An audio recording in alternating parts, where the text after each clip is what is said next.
Good afternoon, everybody. Good afternoon. Welcome to Paul's Monday Market Update, number 183 for the 12th of May 2025. As always, you are very welcome here, but just remember that you're always responsible for your own trading decisions. Okay, so this is a little bit different, all right? Company 302132, okay? What is this all about? Well, it's been a rather mixed week for India, I would suggest. Okay, of course, there was lots of fanfare in the UK over the last week or two about the UK-India trade deal, and you only need to scratch the surface of that to look at some of the details to get people upset about that. Also, India was hoping to basically to be the biggest beneficiary of the tariffs on China, and with basically those tariffs being rolled back for another, I think it's 90 days.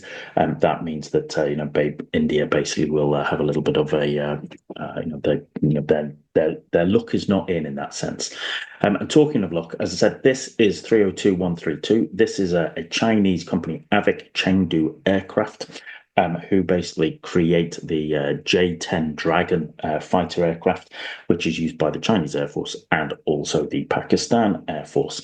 And for those of you who keep on top of geopolitics, or who keep, like me, have a bit of a background in defence and such, last week there was a little bit of an air battle over Kashmir region between the Pakistan Air Force operating J-10s and the Indian Air Force operating, I think it was MiG-29 Su-30s, but also the French Dassault Rafale.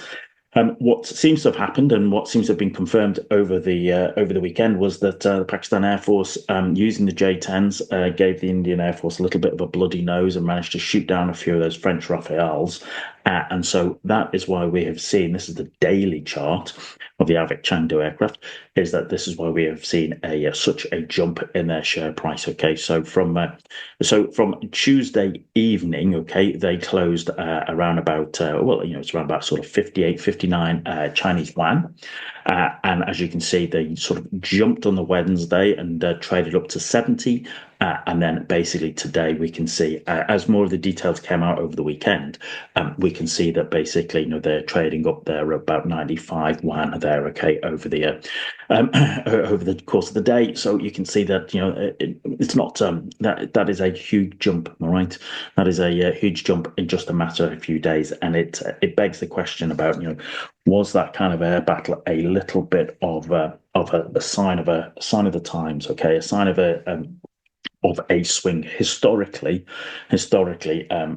Western defense companies have done a good job of basically selling, both, whether it be French, European, British, American defense equipment to other nations, okay, especially and invariably at the cost of, let's say, the Chinese military equipment, which was perhaps maybe not considered to be on the same level or the same par.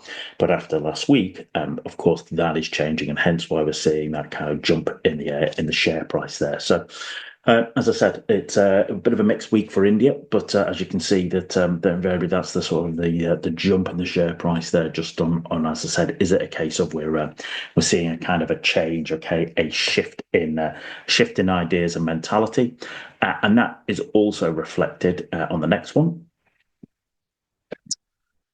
Because this is AM, which is the chart for Dassault Aviation, French defense company, who also built the Rafales, okay, which were flown by the Indian Air Force. And depending upon which story you particularly choose to believe, that either one, two, or three of them were shot down by the Pakistans with their Chinese aircraft and Chinese missiles of PL-15. But this is the 30-minute chart, okay? This is the 30-minute chart of the last week, because invariably, as you can see here, we were trading up at 332 euros. Then as the kind of news started to come out, and as also elements of the kind of meeting in Kiev over the weekend, we can see we've gone from $332 to $292, okay, over the course of a week. And certainly today that has accelerated, as I said, more of that information came out over the weekend. I said this is a 30-minute chart, and as I said, I wonder if it is an indication of perhaps there might be a change in mentality. In the past, we have seen, let's say, Asia Asian, Middle Eastern, African, South American countries, their air forces look to buy, whether it be brand new or second-hand Western defence equipment. I wonder how many of them now, rather than paying for expensive aircraft like ours, be more tempted to do business with the Chinese and buy J10s or other variations. As I said, I'll be interested to see if this is if this is a bit of a pivot point for, let's say, defence for some of these companies. So, as I said, you can see that's quite something there on the Dassault Aviation. That's been really off. It's had a bit of a bad week, shall we say.